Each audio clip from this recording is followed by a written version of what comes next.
지나온 설교와 또 요한복음을 좀 살펴보면은 요한복음 2장에서 다루진 않았지만은 가나 혼인잔치가 나오죠. 가나 혼인잔치를 통해서 요한은 우리가 결혼잔치에 포도주가 떨어진 것 같은 인생이라고 말씀을 하고 있습니다. 흥겨운 잔치가 계속될 것 같으나 포도주가 떨어져서 수치를 당할 수밖에 없는 그런 인생이 바로 우리 인생이라고 하는 것이죠. 3장에서 니고데모를 통해서 요한은 우리가 아무리 지식을 많이 배워서 똑똑하고 사람들에게 존경을 받는 선생이 된다고 할지라도 하나님 나라에서는 하나님 나라를 볼 수도 없고 들어갈 수도 없고 경험할 수도 없는 하나님 나라의 무능력자일 수밖에 없는 존재가 바로 우리 인간이다라고 하는 것을 말씀을 하셨습니다. 4장에 등장하는 사마리아 여인을 통해서 요한은 우리가 6번의 결혼을 해도 그 가슴에 있는 사무치는 외로움을 해결할 수 없는 고독한 존재가 바로 인간이다 라고 하는 것을 말씀을 했고요. 5장의 베데스다 연못에 38년 된 병자를 통해서 요한은 우리 인간이 절망 중에 살면서도 기괴한 소문에 혹해서 베데스다 연못으로 날마다 나아갈 수밖에 없는 영적 구제불능자로 우리 인간을 소개하고 있습니다. 6장의 벳세다 빈들에서 5,000명을 먹이라고 하시는 예수님의 요청 앞에 당황하는 제자들을 보이시면서 요한은 우리 인간이 이성과 합리성에 매여서 하나님의 구원의 역사와 하나님의 영광을 볼 수 없는 유한한 인간이라고 말씀을 하고 있습니다. 또 8장의 가늠한 여인을 통해서 요한은 우리가 마치 새벽까지 남의 집 남자와 함께 있다가 붙잡혀온 여인처럼 즉시로 돌에 맞아 죽을 수밖에 없는 도덕적 파탄자라고 말씀을 하고 있습니다. 이런 다양한 군상의 인간의 모습을 요한이 쓴 이유가 무엇일까요? 예수님에 관련되어진 수많은 스토리 가운데에서 이런 사람들을 보여주고 있는 요한의 목적은 무엇일까요? 이 사람들의 특징이 있습니다. 요한복음에 등장하는 사람들은 무엇인가에 매여서 살 수밖에 없었던 사람이었다라고 하는 것이죠. 그러면서 요한은 우리 모두는 이와 같이 무엇인가에 매여서 절망적으로 살아갈 수밖에 없는 그런 존재가 아닌가라고 하는 것을 보여주려고 했지는 않았을까요? 돈에 매이고 건강에 매이고 관계에 매이고 쾌락에 매이고 지식에 매이고 또 이성과 합리에 매여서 하나님 나라와 그의 영광을 경험할 수 없는 그런 유한한 존재, 죄 가운데에서 살면서 죄로 말미암아 하나님 대신에 무언가를 만들어 그것을 붙잡으면서 그것을 붙잡으면 살 줄로 생각을 했지만은 그러나 그것을 붙잡았더니 오히려 그것에 매여서 살 수밖에 없는 그런 존재라고 하는 사실을 고발하기 위해서 말씀한 것은 아니었을까요? 예수님께서는 오늘 말씀하시기를 32절 말씀에 진리를 알지니 진리가 너희를 자유롭게 할 것이라고 말씀을 하셨습니다. 진리가 우리를 자유롭게 하실 것이다. 이 말은 예수님께서 지금 말씀을 나누고 있는 이 예수님을 믿는다라고 하는 유대인들이 사실은 진리를 안다고 하지만은 진리를 모르는 것이고 무엇인가로부터 매여 있는 상태라고 하는 것을 말씀을 하고 있는 말씀입니다. 당장 그래서 유대인들이 항변하죠. 우리가 아브라함 자손으로 한 번도 남의 종이 되어 본 적이 없는데 왜 우리를 자유롭게 한다고 말씀을 하십니까? 그러니까 주님께서 뭐라고 말씀하셨습니까? 34절 함께 읽겠습니다. 시작. 예수께서 대답하시되 진실로 진실로 너희에게 이르노니 죄를 범하는 자마다 죄의 종이라. 아브라함의 자손으로 우리가 한 번도 종이 되어 본 적이 없다라고 하는 그 항변 앞에서 예수님의 말씀은 단호했습니다. 너희가 죄를 계속해서 범하고 있으니 죄의 종이다. 그렇다라고 한다면은 진리가 너희를 자유케 한다라고 하는 것은 무엇으로부터 자유케 한다라고 하는 말씀입니까? 죄로부터 우리를 자유케 하신다라고 하시는 말씀입니다. 여러분, 죄에 매여 있다라고 하는 말은 다른 말로 하면 사람이 하나님을 떠나 있다라고 하는 말과 똑같은 의미입니다. 아담과 하와가 죄를 짓고 난 다음에 하나님으로부터 떠났습니다. 하나님을 피해서 숨었습니다. 하나님을 피해 숨고 하나님을 떠나 있는 상태, 이 상태가 곧 죄에 매여 있는 상태입니다. 왜 그런가? 사람이요, 하나님을 떠나서 살아갈 때에 한 가지 특징이 나타나는데, 사람이 하나님으로 살아가게 창조가 되어졌잖아요. 그런데 그 하나님을 죄 때문에 떠날 수밖에 없게 되어지면은 하나님 대신에 다른 것을 붙잡습니다. 우상을 붙잡든지 하나님처럼 자기에게 만족을 줄 수 있는 무엇인가를 계속 붙잡는 거예요. 그것을 붙잡으면 살 줄로 생각을 하고 붙잡는데, 사실은 그것을 붙잡으면 어떻게 되는 것입니까? 붙잡으면 붙잡을수록 매이게 되는 것이에요. 붙잡으면 붙잡을수록 매이게 되는 것이에요. 강원도에 있을 때 한 고등학생이 찾아왔습니다. 스마트폰이 나온 지 얼마 안 되었을 때였는데, 이 친구 자기 문제를 해결해 보겠다고 서울에서 강원도 양양까지 온 거니까 얼마나 기특해요. 의지가 있는 것이죠. 근데 저희가 살펴보니까 이 친구가 스마트폰에 매여 있는 거예요. 하루 종일 스마트폰과 묵상하고 대화하고 뭐 그렇게 하고 있더라고요.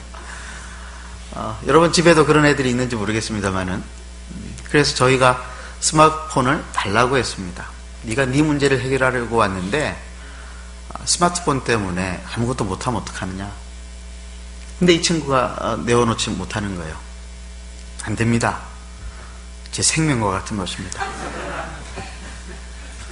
안 된다. 네가 여기서 문제를 해결하려면 스마트폰을 내놔야 된다. 계속 실랭이를 벌였어요. 근데 못 내놓겠다는 거예요. 그래서 저희가 특단의 조치를 취해야 했습니다.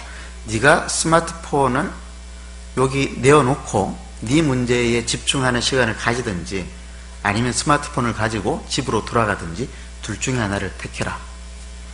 이 학생이 어떤 반응을 보였을까요? 둘 다 못하겠습니다. 이 학생은 스마트폰을 가지고 공동체에 있으면서 자기 문제를 해결하고 싶은 거예요.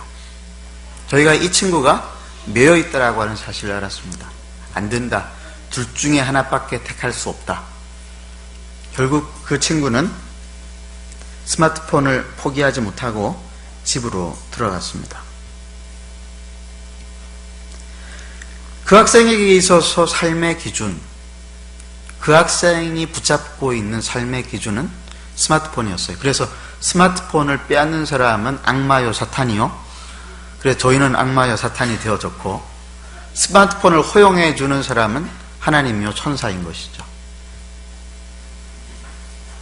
현대인을 메어놓고 있는 것이 이런 스마트폰 뿐이겠습니까? 사실은 이것은 유가 아니죠. 표면적인 것입니다. 이건 별로 중요한 게 아니에요. 죄를 짓고 하나님을 떠나서 하나님 대신에 살려고 내가 붙잡고 있는 어떤 것들이 있어요. 그런데 어떤 것들은 내가 결코 포기할 수 없는 것들이 있단 말이에요. 하나님 다 가져가셔도 이것만큼은 안 됩니다라고 하는 것들이 각 사람마다 다 있단 말이죠. 그래서 하나님께서, 우리 예수님께서 말씀하시기를, 너희가 내 말에 거하고 너희가 내 말을 듣고 참 제자가 되면은 진리를 알게 되어질 것이니 진리가 너희를 자유케 하리라 라고 말씀을 하신 것입니다. 너희가 내 말에 거하면 참으로 내 제자가 되고 너희가 진리를 알지니 진리가 너희를 자유롭게 하리라. 여기서 자유롭게 한다라고 하는 말씀은 우리가 매여 있는 것들을 자유롭게 사용할 수 있는 환경을 주신다라고 하는 말씀이 아닙니다. 돈에 매여 있는 사람들 있죠. 돈 때문에 전전긍긍하는 사람들이 있습니다. 그 사람에게 자유는 무엇입니까? 돈이 많이 부어져서 돈을 자유롭게 쓰는 것이 자유일까요? 아니요. 더 매이는 것입니다. 더 매이는 것입니다. 저는 서울에서 5년을 살아보니까요, 서울 사람들이 매여 있는 게 너무너무 많다라고 하는 것을 알았어요. 이 서울 사람들하고 같이 어느 지역으로 여행을 가서 이 서울 사람들이 굉장히 불편해하는 것들을 많이 느꼈습니다. 시골 한가운데, 산골 한가운데 들어가가지고 편의점 어디 있냐고 묻고, 왜 여기는 커피숍이 없냐고 따지고, 왜 여기 이 숙소의 침대는 이렇게 냄새가 나느냐라고 이야기를 하고, 모든 것들을 어떤 서울의 기준에서 살다가 지방으로 딱 이렇게 잠시라도 여행으로 가니까 너무너무 불편한 거예요. 매이는 거예요. 제가 이래서 서울에서 살면은 영적으로 굉장히 힘들겠다 그런 생각을 좀 많이 했었어요. 실제로 그렇습니다. 매이는 것들이 굉장히 많아요. 건강에 매여서 살아가는 사람들이 있습니다. 다이어트에 매여 살아가는 사람들이 있습니다. 매여서 너무너무 매여가지고 다이어트를 하는데 여자가 몸무게가 26kg이라고 이렇게 그 기사에 한번 떴더라고요. 26kg이면 어떤 건 제가 감히 상상이 안 되는데, 그거를 붙잡아서 살 거라고 생각을 했는데 까딱 잘못하다가는 죽게 생겼단 말이죠. 매임에서 자유롭게 되어진다라고 하는 말씀은 우리가 붙잡고 있는 것들을 더 많이 주심으로 우리가 그것들을 자유롭게 사용할 수 있는 환경을 주시겠다라고 하는 말씀이 결코 아닙니다. 그럼 무엇입니까? 무엇이 진정한 자유입니까? 오늘 예수님이 진리가 너희를 자유롭게 할 것을 앞서서 말씀하시기를 뭐라고 말씀하셨냐면 31절에 우리 다시 한번 읽어보도록 하겠습니다. 시작. 그러므로 예수께서 자기를 믿은 유대인들에게 이르시되 너희가 내 말에 거하면 참으로 내 제자가 되고, 진리를 알기 전까지의 단계가 하나가 더 있는데, 너희가 내 말에 거하면은 참으로 내 제자가 된다라고 말씀을 하셨습니다.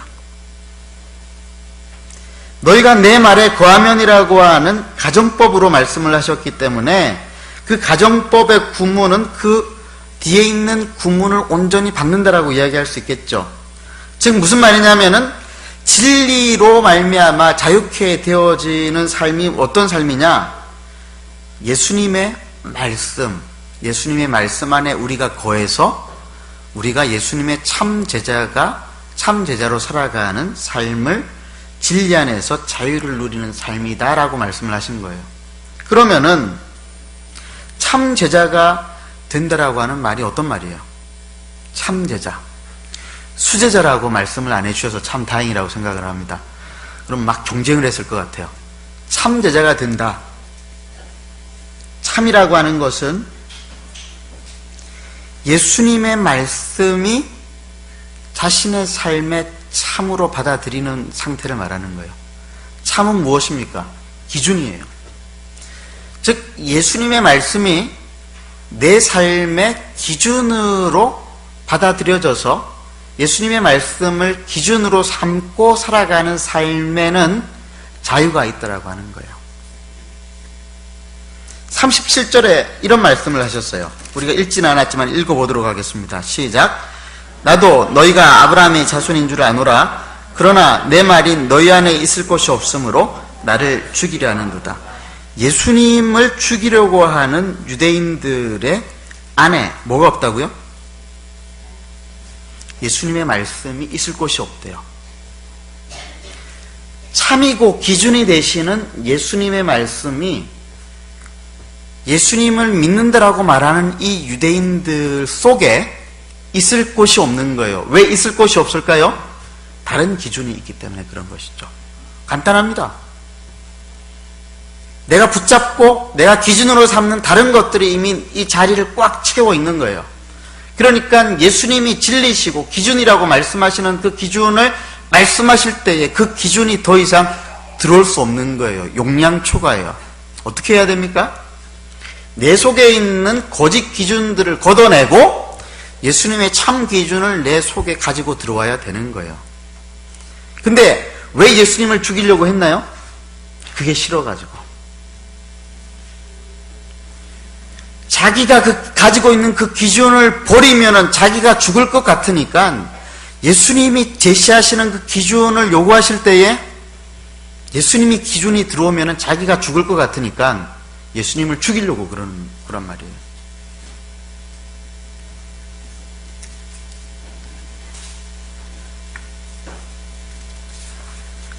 사랑하는 성도 여러분, 우리가 붙잡고 있는 어떤 것들을 통해서 우리가 살 수 있을 것이라고 생각한다면 오산입니다. 포도주가 떨어지고 외로움을 해결할 수 있는 사람이 없다 할지라도 자기의 건강에 어려움이 있는데 그 건강의 문제가 해결되어지지 않는다 할지라도 우리가 진리를 알게 되면은 자유롭게 살아갈 수 있습니다. 무화과 나무 잎이 마르고 포도 열매가 없고 감람나무 열매가 없고 논밭에 식물이 없고 우리의 양떼가 없고 외양간에 송아지가 없다 할지라도 살 수 있게 하는 것이 진리입니다. 여러분 생각을 해보세요. 무화과 나무 잎이 없고 포도 열매가 없고 감람나무 열매가 없다라는 말은 무슨 말입니까? 월급이 없다라는 말이에요. 먹고 살아야 되는데 월급이 없고 직장이 없는 걸 말하는 거예요. 논밭에 식물이 없고 우리의 양떼가 없고 외양간에 송아지가 없다. 먹고 살 길이 없는 거예요. 건강이 없는 것입니다. 함께 이야기를 나눌 수 있는 사람도 없을지도 몰라요. 그럼 어떻습니까? 자유롭나요? 힘듭니다. 어려워요. 피곤합니다. 서글프죠. 그럼에도 불구하고 예수님의 말씀이 우리 안에 들어와서 깨닫게 하시는 그 진리는 무엇입니까? 그래서 그런 모든 것이 없다 할지라도 충분히 자유롭게 우리를 살아가게 만들 수 있는 그 진리는 무엇입니까? 어떤 진리입니까? 하나님이 나를 사랑하신다라고 하는 진리예요. 하나님이 나를 사랑하셔서 하나님의 아들 예수를 이 땅에 보내어 십자가에 죽이심으로 내 죄값을 다 해결하심으로 나를 사랑하신다라고 하는 사실을 깨닫는 진리입니다.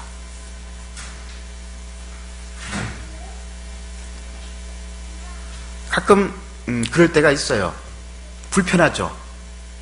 내가 가지고 있는 것들이 너무 없으니까 불편할 때가 참 많습니다.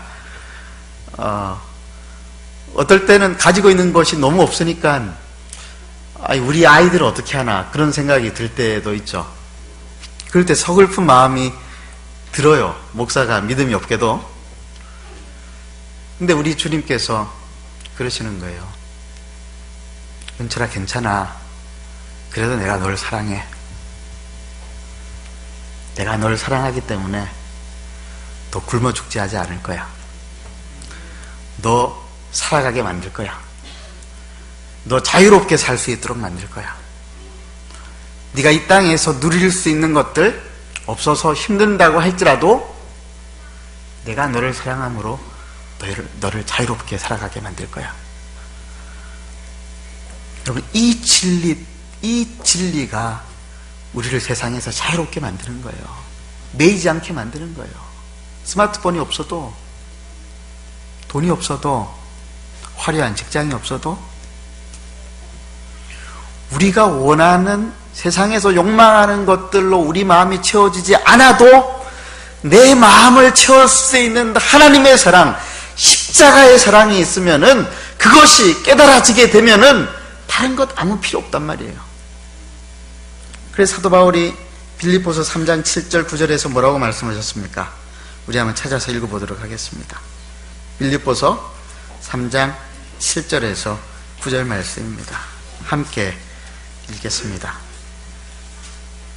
시작. 그러나 무엇이든지 내게 유익하던 것을 내가 그리스도를 위하여 다 해로 여길 뿐더러 또한 모든 것을 해로 여김은 내 주 그리스도 예수를 아는 지식이 가장 고상하기 때문이라. 내가 그를 위하여 모든 것을 잃어버리고 배설물로 여김은 그리스도를 얻고 그 안에서 발견되려 함이니 내가 가진 의는 율법에서 난 것이 아니요 오직 그리스도를 믿음으로 말미암은 것이니 곧 믿음으로 하나님께로부터 난 의라. 무엇이든지 내게 유익하던 것을 내가 그리스도를 위하여 다 해로 여길 뿐더러 또한 모든 것을 해로 여김은 내 주 그리스도 예수를 아는 지식이 가장 고상하기 때문이라. 예수 그리스도를 아는 지식, 어떤 지식입니까? 하나님이 나를 사랑하셔서 나를 대신에 하나님의 아들이신 예수를 십자가에 못 박음으로 나를 사랑하시는 것을 증명하셨다라고 하는 것을 아는 지식입니다.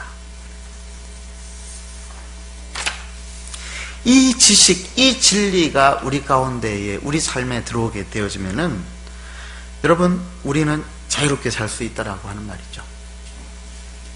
다른 어떤 것들이 우리의 마음을 만족시키지 못한다 할지라도 주님 앞에 나와 기도할 때에 내가 오늘도 너를 사랑한다라고 말씀하시는 그 말씀 앞에서 힘을 얻고 살아갈 수 있다라고 하는 말씀인 것이죠. 그런데 세상 사람들은 끊임없이 그것이 아니다라고 이야기합니다. 소유하고 더 많은 사람들을 만나고 더 많은 일들을 성취함으로 너의 존재를 증명하고 네가 어떠한 사람인지를 깨달으라고 이야기합니다. 그런데 성경은 말하기를 네가 무엇을 소유하든지 상관없다. 네가 어떤 사람을 만나는 것이든지 상관없다. 네가 어떤 일을 성취하든지 상관없다. 내가 너를 사랑하는 것으로 너의 존재 가치가 증명될 수 있다라고 말하는 것이 진리입니다. 그래서 예수님을 믿게 되어지면 어떻게 되느냐? 기준이 바뀌게 되어지죠. 세상의 기준이 바뀌게 되어지는 것입니다. 기준이 바뀌기 때문에 세상의 기준으로부터 우리가 자유롭게 살아갈 수 있는 거예요. 여러분 어떠세요? 기준이 바뀌셨습니까? 예수님을 믿는다라고 이야기하면서 기준이 바뀌지 않아서 자기 기준을 마음속에 가득 채우고 살아가면서 예수님을 죽이는 사람들이 있습니다. 오늘 이 본문에 나오는 사람들이 그랬다고 그랬어요. 오늘 본문에서 예수님과 대화하고 있는 대상을 가리켜서 요한은 뭐라고 이야기했습니까? 31절에 예수께서 자기를 믿은 유대인들에게 이르시되라고 했어요. 자기를 믿은, 셀프 빌리프가 아니고 예수님을 믿은 유대인들에게 말씀하시는 말씀이 오늘 이 말씀이에요. 무슨 말씀입니까? 이 요한의 표현은 자기를 믿은 유대인들이라고 요한이 쓴 까닭은 그들이 믿음이 있다라고 하면서 자기 기준을 고집스럽게 붙잡고 있으면서 그 기준으로 사람을 죽이는 것뿐만이 아니라 심지어 예수님까지 죽이려고 들고 있다라고 하는 것들을 고발하기 위해서 쓴 표현이에요. 예수를 믿은 유대인들, 아이러니하게도 그 예수를 믿었다라고 하는 유대인들이 나중에 어떻게 합니까? 예수를 죽이려고 하고 있습니다. 40절, 지금 하나님께 들은 진리를 너희에게 말한 사람인 나를 죽이려 하는도다.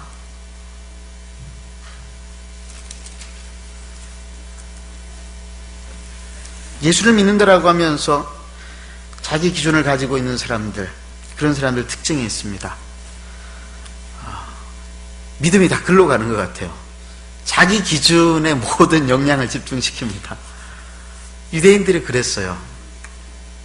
유대인들이 자기들 기준으로 예수님을 판단했습니다. 그래서 예수님을 뭐라고 불렀느냐? 15절 한번 보세요.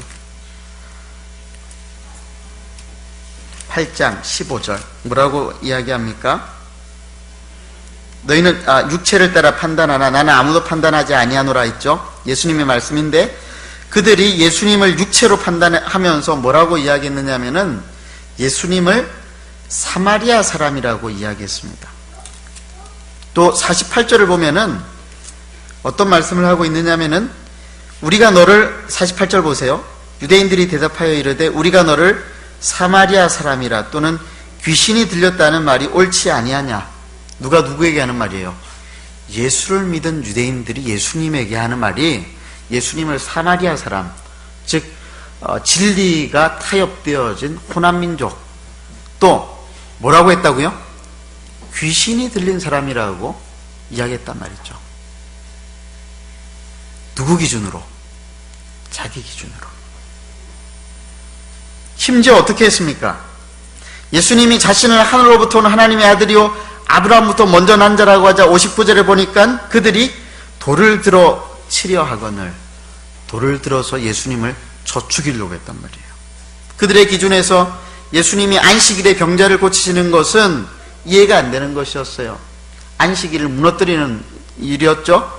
새벽에 가늠한 자를 이렇게 끌고 왔더니 돌로 쳐 죽이라고 하는 모세의 율법을 거절하고 죄 없는 자가 먼저 돌로 치라고 하시는 말씀으로 표면적인 율법을 무력화시킨 그 사건을 율법에 대한 도전으로 받아들였습니다. 거기에 대해서 예수님께서 내가 병을 고쳐주는 것뿐만이 아니라 너의 죄를 용서하겠다라고 말씀을 하시니까 누가 사람이 죄를 용서할 수 있는 사람이 있는가라고 말을 하면서 참남하다고 이야기하면서 예수님을 죽이려고 했던 것이죠. 이들은 자신들이 붙잡고 있는 기준이 너무나 강력해서 구원의 기준이 되시고 죄에 매여 살아가는 사람에게 새로운 기준, 즉 은혜의 십자가의 기준을 제시하고 계시는 예수님을 죽이려고 했다라고 하는 것입니다. 참으로 이들은 예수 그리스도의 적대자들이었으며 예수님 하신 말씀대로 이들은 마귀의 자식들이었습니다. 누가 예수님을 대적합니까?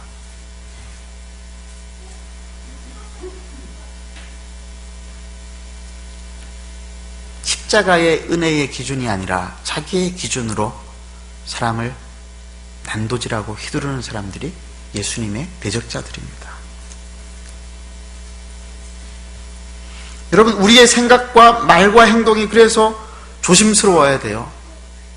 우리의 생각과 말과 행동과 내게 익숙한 어떤 기준들을 가지고 사람들을 재단하고 판단하는 것들을 우리가 조심해야 합니다. 잘못하다가 사람을 죽일 뿐만이 아니라 누구까지 죽이게 된다고요? 예수님까지 죽이게 되는 것입니다.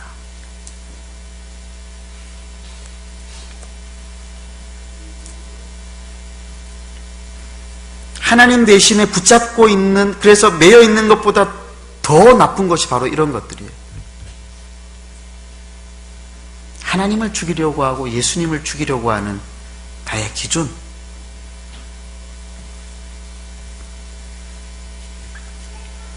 예수님께서는 우리가 진리를 알게 되면은 이 모든 매여 있는 것들로부터, 나의 기준으로부터 자유롭게 되어질 것이라고 말씀을 하고 있습니다. 우리가 진리 되신 예수님을 만나면 하나님보다 더 의지해서 우리를 세상에 메어놓고 있는 죄의 권세로부터 우리가 자유롭게 되어집니다.